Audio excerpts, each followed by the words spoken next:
You guys should listen. If you're a young person or you've not gotten into a serious relationship yet, wherever you are in the world, this advice is for you.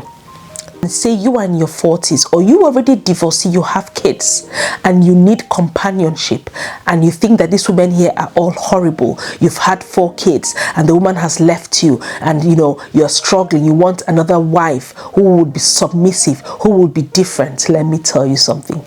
Just know today and know peace that if you meet a woman, especially a younger woman less than 25, who is okay to marry a divorcee with kids and not ask a lot of questions just to travel, she's doing this for one reason.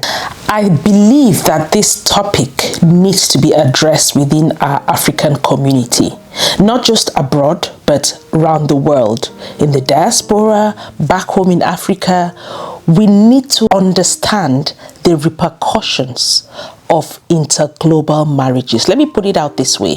What I mean in simple English is where men, or nowadays women, live abroad, travel miles, go back home to your home country, and you pick a wife or a spouse.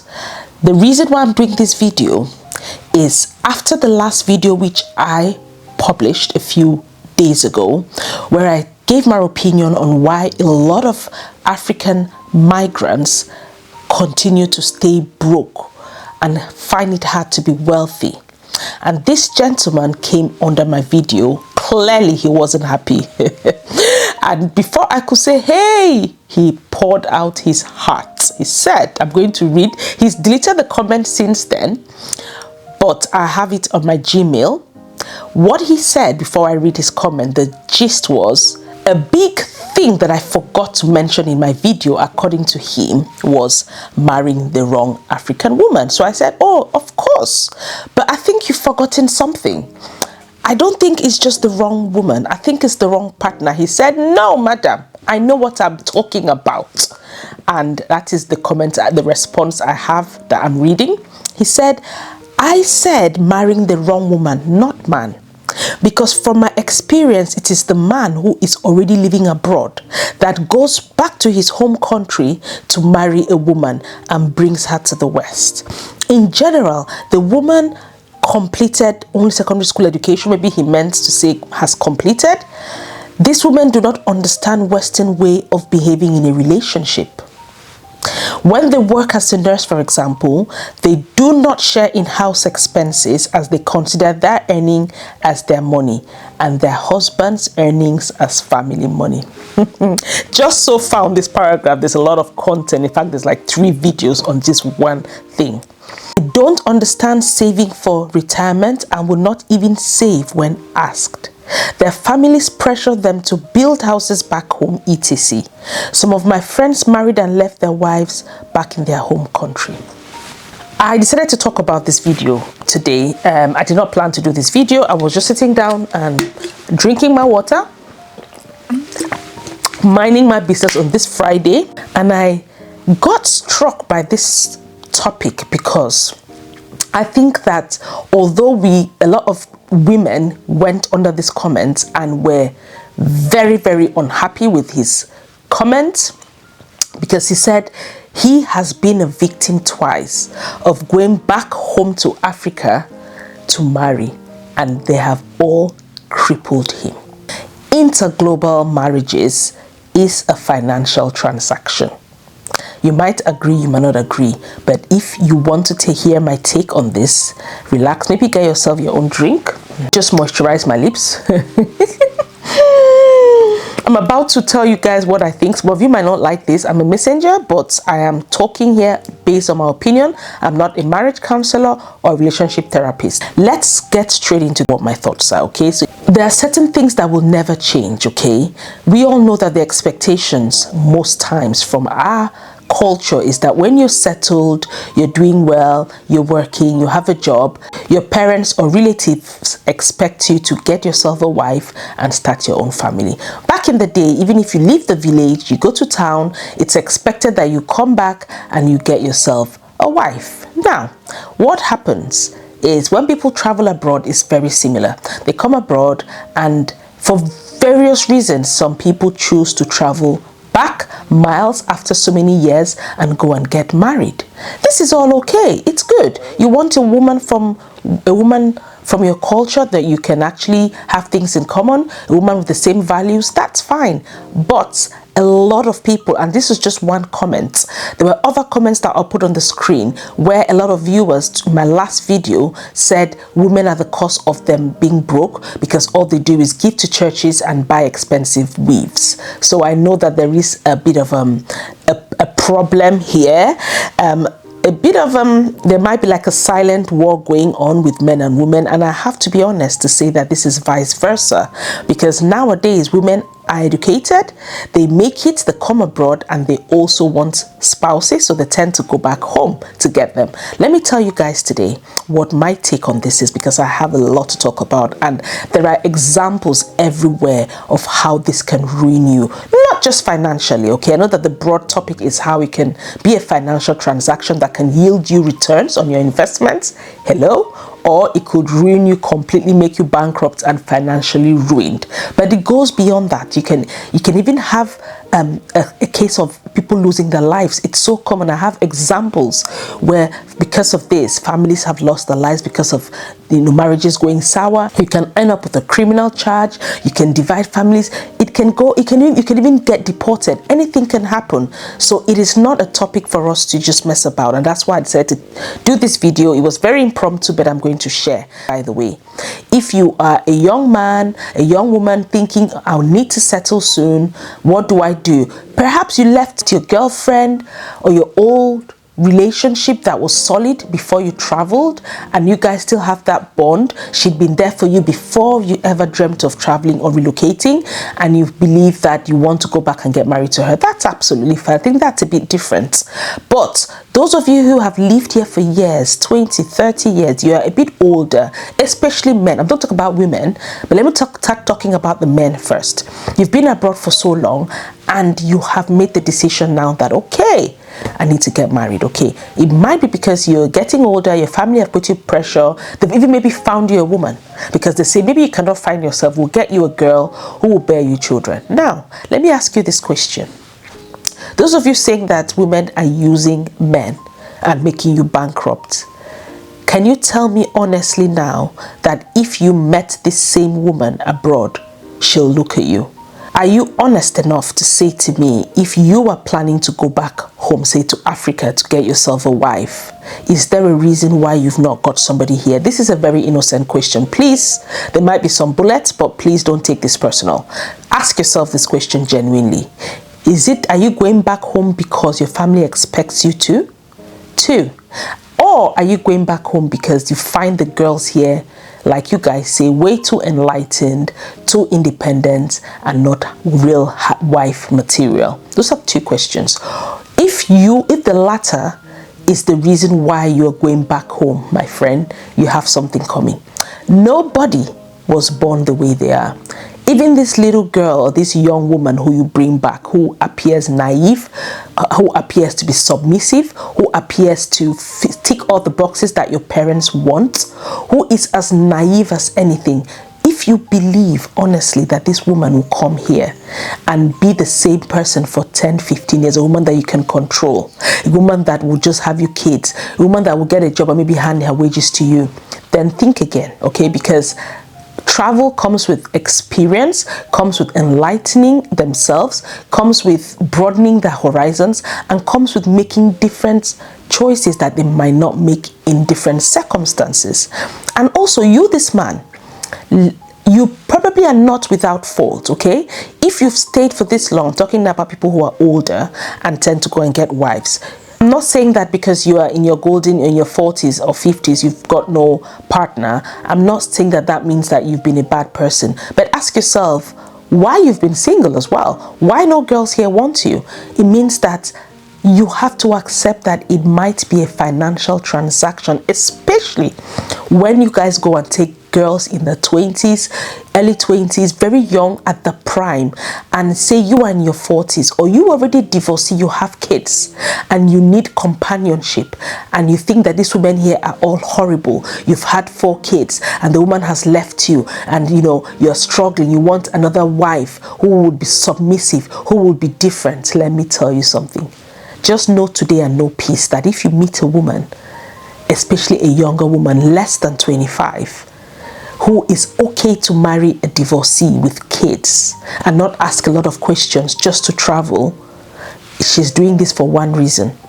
Your issue where she might get a job and it's hers is because it's hers. She is looking at you as a lottery ticket.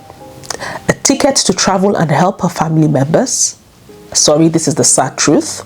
Or a ticket for her to come here and live her best baby girl life, because maybe you've already spoiled her from the beginning, showered her with all sorts of expensive gifts because you want to allure her, because you feel like you have to overcompensate because you're older. Let me give you guys this scenario. You're a 55-year-old medical doctor in the US. You have 4 kids, okay? You're in your late 50s. Maybe you are a widower, or maybe your wife has left you. You've gone through a separation or a divorce. Maybe your first kids are even in their early 20s. You earn well over $200,000, and you cannot see any woman in the US who can fit in your mansion. You travel back home. You tell your parents that you want a wife now that will maybe give you a last child, a woman who will stay with you, look after you, because again, there's an age gap, I'm going to land.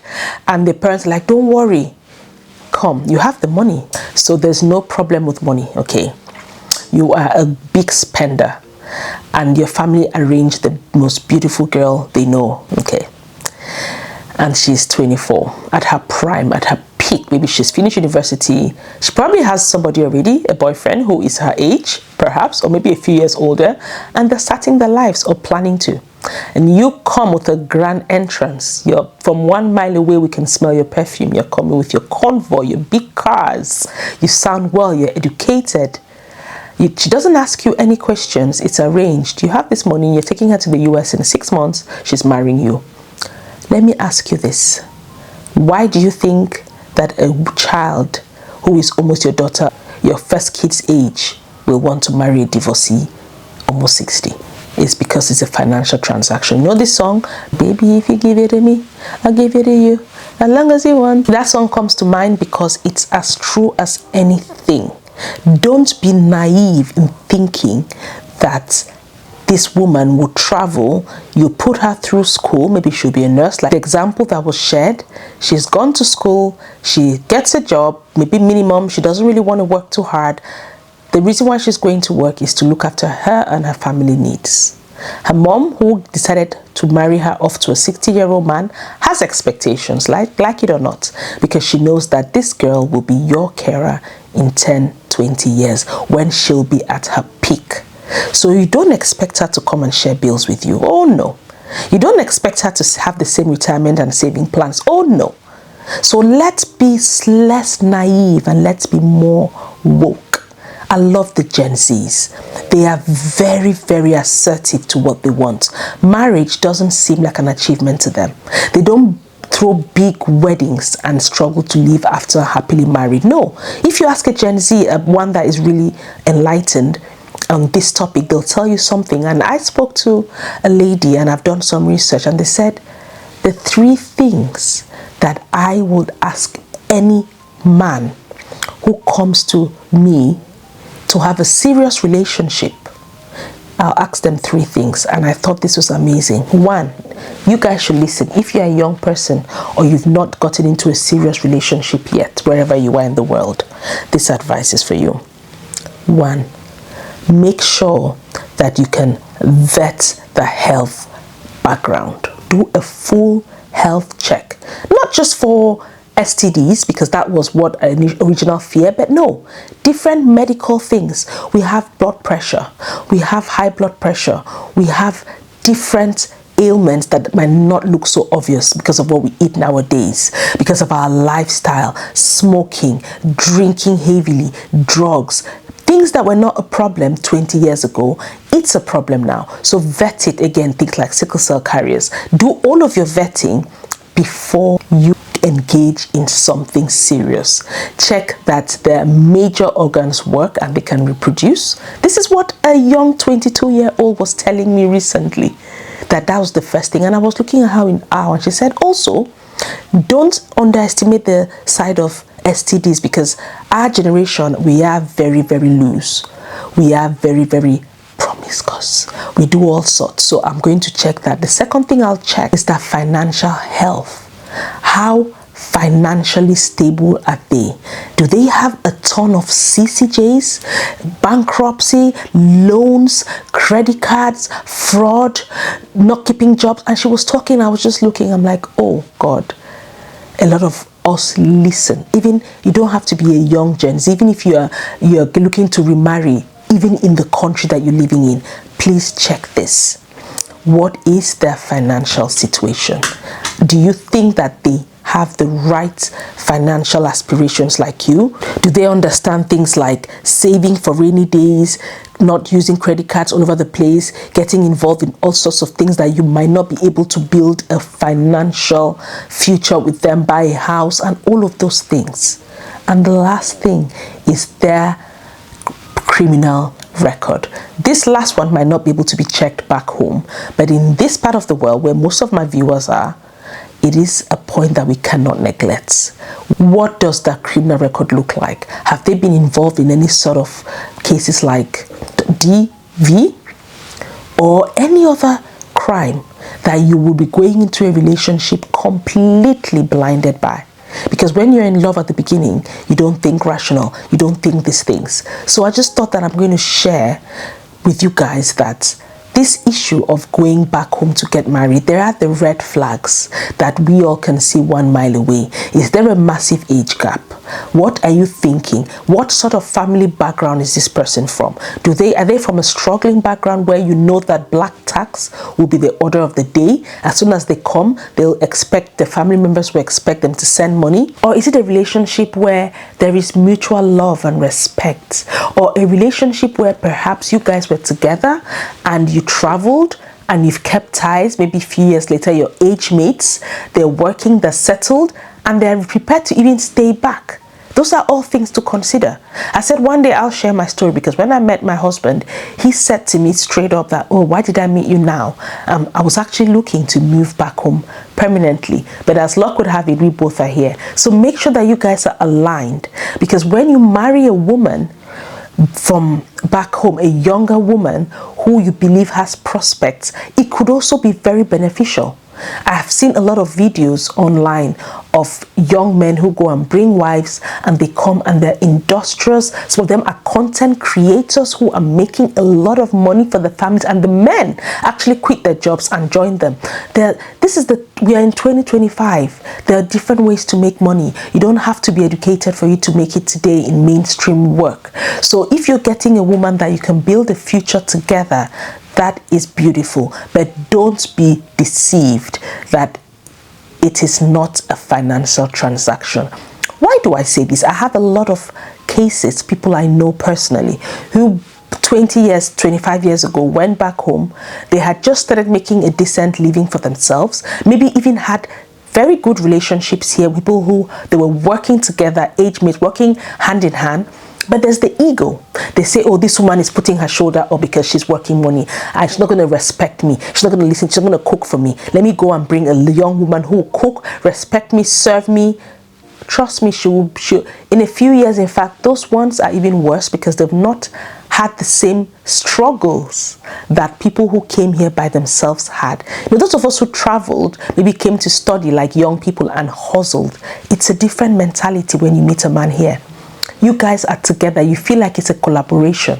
You don't feel like you're here on a business transaction. But when you go and bring these women who you expect, because they're from the villages or from Africa, will respect you and treat you like a king, which we should treat our men like kings, and they should treat us like queens, by the way. And this is vice versa, because women do this as well.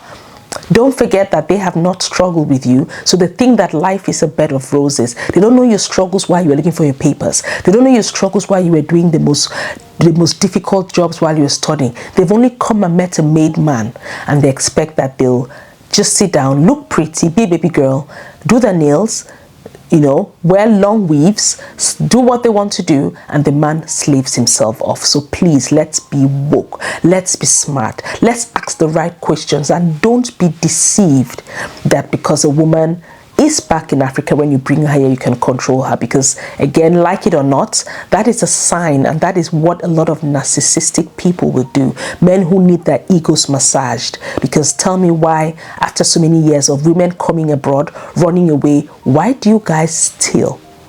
Why do you still keep doing that and blaming the women? Deal with it. If you want to get a trophy wife who is a young 23-year-old as a 40-year-old man who is struggling, by the way, in Europe, because a lot of you, when you go back, you give the impression that you are doing so well. When the women come and your security officers, or you're not what they thought, they lose respect for you. They'll go for somebody else who is better off. It becomes a transaction. Be honest and ask yourself that if you were not abroad, will this girl want you? It's tough.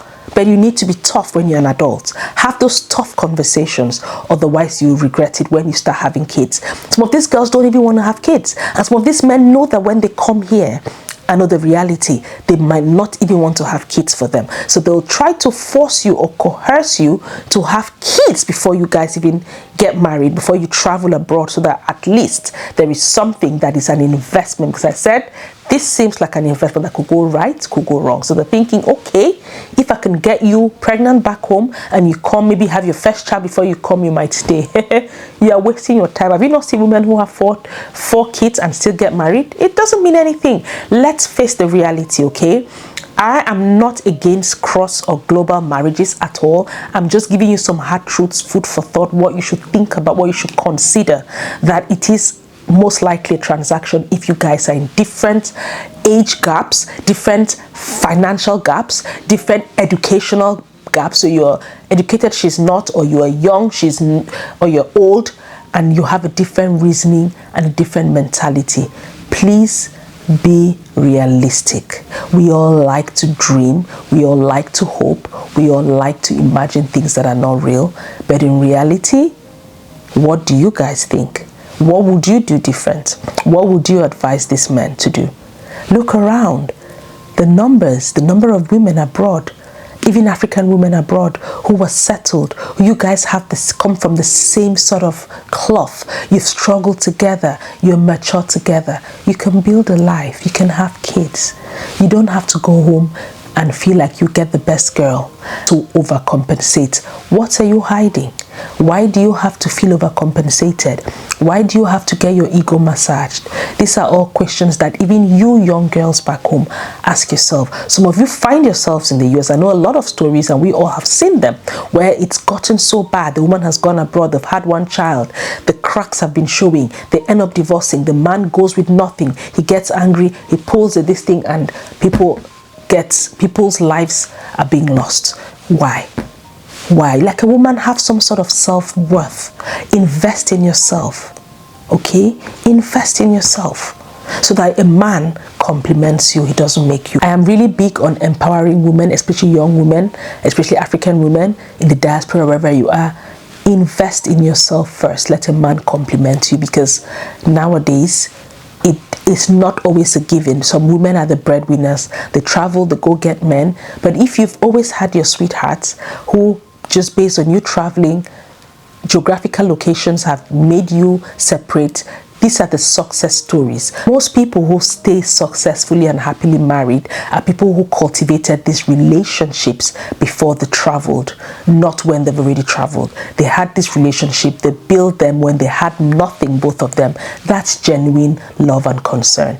And then one person manages to travel, years later they bring the spouses and they live happily ever after. Same as those who meet abroad on genuine level playing field. They fall in love, they get married, and is happy. But most times it goes pear-shaped when the man feels he's worked so hard, he's married this woman, and the system hits him down. He loses everything, and it feels like a bad business decision, a bad business transaction that only gives him losses, and he has to start all over again.